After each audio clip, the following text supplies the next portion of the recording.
నేను దేవునికి ఇష్టునిగానే జీవిస్తున్నానా? అందరి దృష్టికి నేను మంచి వాడను, కానీ నా దేవుని దృష్టికి నేను ఎలా ఉన్నాను? నా రహస్య జీవితం ఎలా ఉంది? నా వ్యక్తిగత జీవితం ఎలా ఉంది?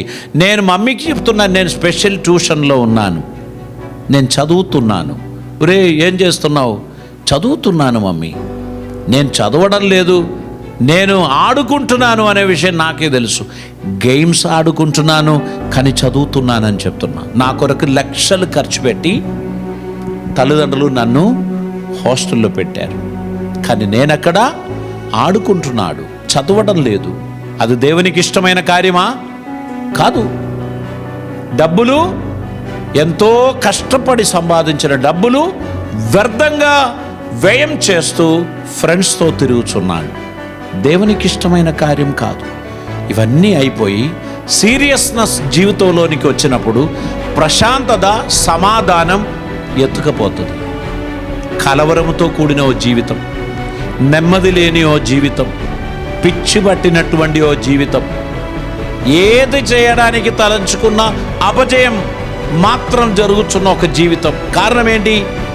యవనస్తునిగా ఉండినప్పుడు దేవుని అడుగు జాడలో నడవలేదు, దేవుని చిత్తం నెరవేర్చలేదు, తల్లిదండ్రులను గౌరవించలేదు, లోబడలేదు, చదవలేదు. జీవితం అంతా కుప్పకూలిన తర్వాత ఇప్పుడు వయసు కూడా పెరిగింది, ఒక మంచి సంబంధమే దొరకదు. ఎవరినో సాయిగా చేసి చేసుకోవడమే తప్ప మంచి కుటుంబం నుంచి ఆలోచించి చేయడం కుదరదు. ఎందుకని? వారు అడుగుతారు, అబ్బాయికి ఏం అలవాటు, ఏ ఇల్లు, ఏ పరిస్థితి అని అడుగుతారు. పర్వాలేదండి, బాగా తిరుగుతాడు అంటే ఎవరైనా అమ్మాయిని ఇస్తారా? ఇవ్వరు. ప్రేమించి చేసుకోవాల్సిందే. నేను మీకు చెప్తున్నాను, దేవునికి ఇష్టలుగా జీవించడానికి సమర్పించుకోండి. భూమి మీద తనకిష్టులైన వారికి సమాధానం. దేవునికి ఇష్టలుగా జీవించడానికి నా జీవితాన్ని ప్రభు సన్నిధిలో నేను సమర్పిస్తున్నాను.